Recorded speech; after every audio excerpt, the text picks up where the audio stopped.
today I'm going to attempt to get the AC working in the 944. The rally is going to be really warm and I want to try to stay cool, at least try to attempt to fix it without spending tons and tons of money.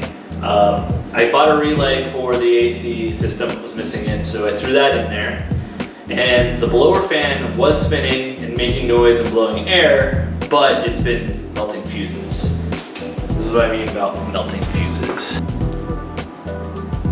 So as you can see, it melts the fuse. That's telling me that there is possible resistance in the blower motor. So I'm going to attempt to pull it out because I don't feel like spending $100 on the blower. And I'm going to try to lubricate it to see if I can fix the resistance and so I don't melt fuses. So I'm going to attempt to do that today. I'm going to start off first by popping the cover off the blower. I can tell that it's been unbolted, so I think it's just adhesive holding it on, so I'm just going to attempt to pull that off.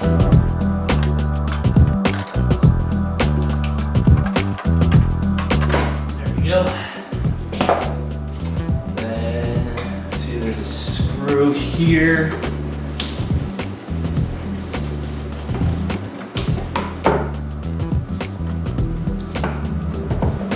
Just in case, I'm gonna kill the power to the car. It is zip tied here, but I believe that's a factory zip tie? I'm not really sure. I mean, they do look similar to these factory zip ties, so I'm gonna cut that.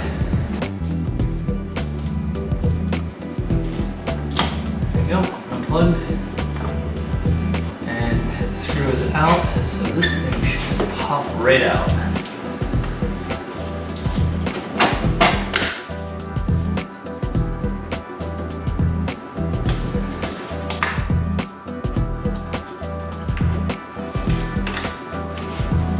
Again, I've never done this before, so. There we go. Alright, so here's the blower. As you can see, it spins, but it does have a little bit of a resistance. I'm going to figure out the best way to lubricate this and try to get back in there. Grab some WD-40 and we'll turn it on and see what happens.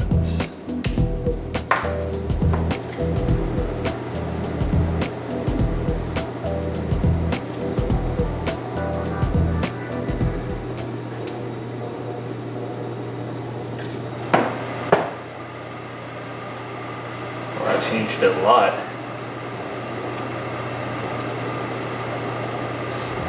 I'm going to put this back in to see if it stops the melting of the fuses. So hopefully it doesn't melt. Here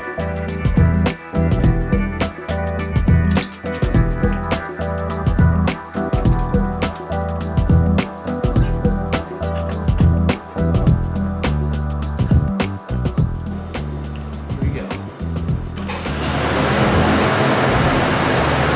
I believe by lubing up the motor, I fixed the resistance issue and it hasn't melted the fuse, and also the fuse wasn't hot. So I'm guessing that's a good sign. I'm gonna put everything back together and then I'm gonna go get the retrofit kit for the AC, and I'm gonna attempt to do that today. Just gotta find the low end, and I believe from what people were saying is that it's connected right outside the compressor, which is underneath the car, so that's gonna be fun. So I'm gonna put everything back together now.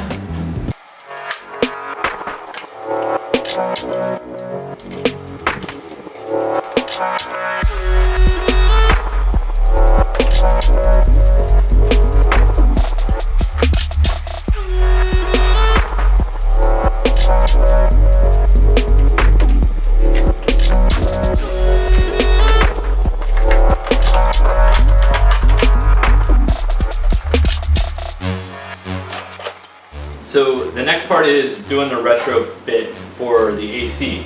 Now, I have no idea if this is going to work. It might work, it may not work. But what this retrofit is, it is the 134A refrigerant, and it has a special oil that makes it compatible with the R12 refrigerant. And so it doesn't hurt the compressor. But again, at this point, I don't care, I just want a little bit of AC. So what I'm going to do is back the car up, throw up the front end, locate the low pressure line, put the adapter on it, then start the car, let it get up to operating temperature, turn on the AC full, and then put the refrigerant in. So let's see how that turns out.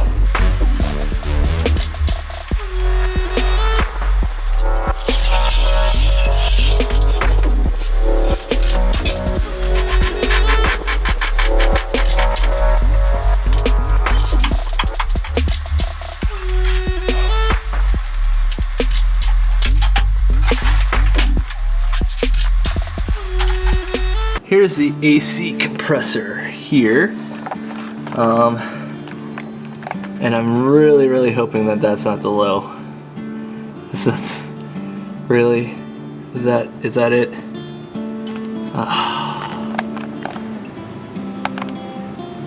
I might have to check to see if that's low or hot.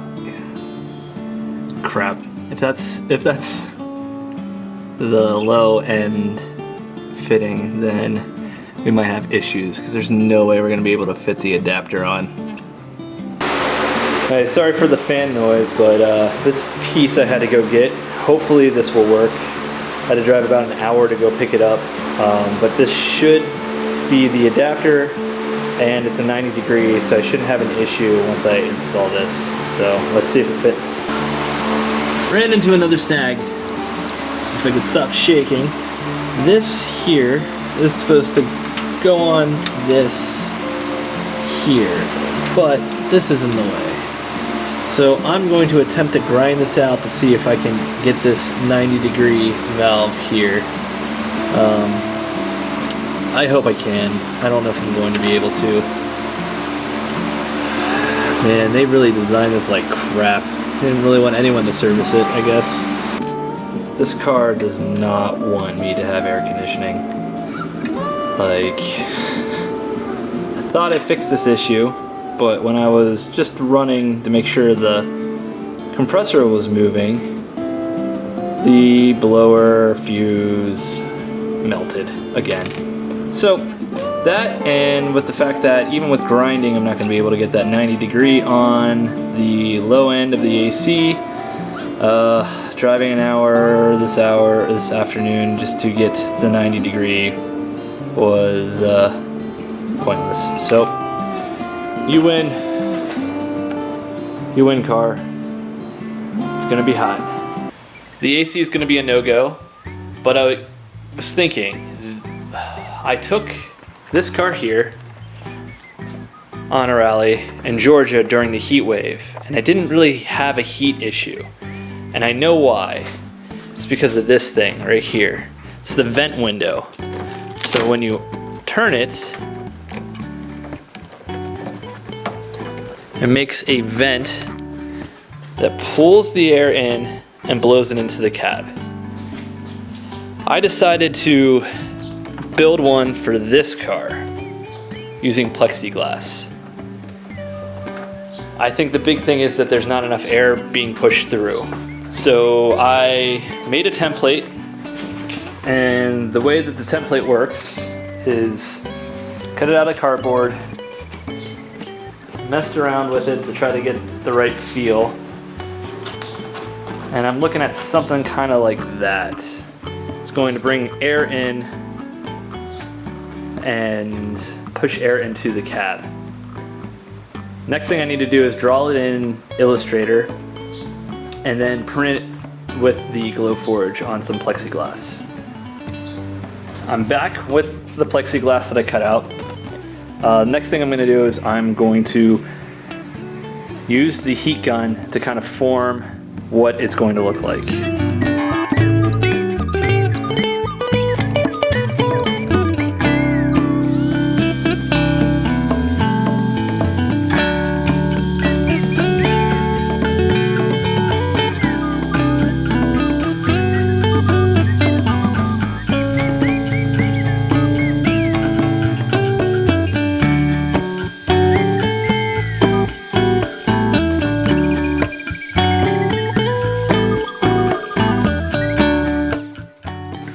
Okay, I got this side bent.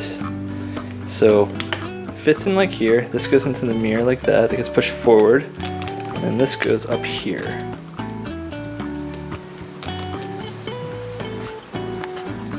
Alright, so here's the air vent. From here, it's a nice scoop in.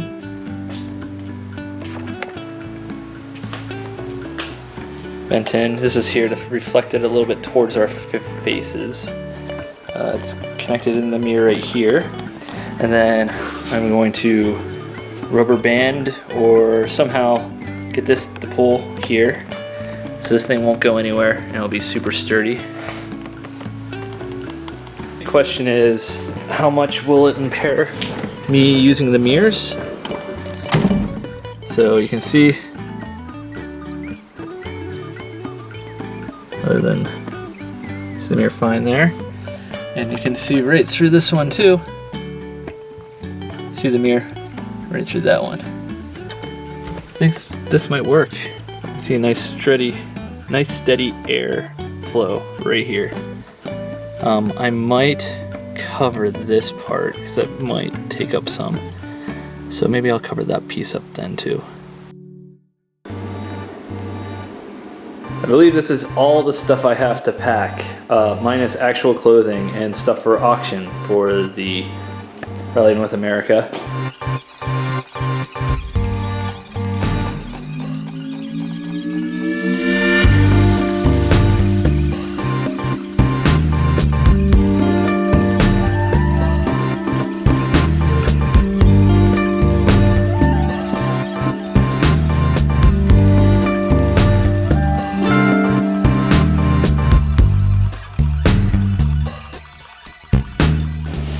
I'll go over my tool bag real quick. This is really awesome because it can also be a backpack. So if you're ever going to a salvage yard, this is the best kit to have. So it has a lot of tools in it. I don't know why I have this random screwdriver in there, but that's the extra strap. And here, what do I have? Extender. Not sure why I have an extender there. Multi-tool. These are great for Allen keys and Allen stuff. You know, that's good there. We have a screwdriver in this part, screwdriver, and a test light, small test light. Here I have nothing. Okay, inside. Inside here I have tons of pliers, wire strippers, that type of stuff in this pocket. Electrical tape, always good to have. Here I have my socket sets, Allen's there. Over here, well, got screwdrivers, wrenches, another test light, some sticky sealant. Back here I have all my ratchets, some adjustable wrenches. This is ideal for everything that has 19 millimeters, like wheels and stuff like that. Knife, pry bar, and a hammer in here. So that's what I got there. I should be good with that stuff. Makes do at a junkyard, so this should work.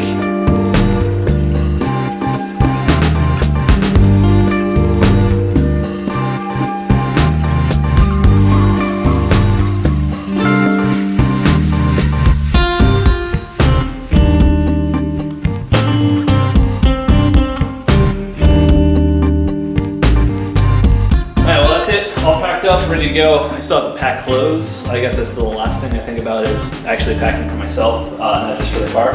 So we leave Sunday morning, should be good to go. I'll do last minute bolt checks and stuff like that Saturday night, but other than that, the equipment's ready to go. Now it's looking a little squatty in the back because there's so much stuff, but should be fun. So yeah, whatever, bye.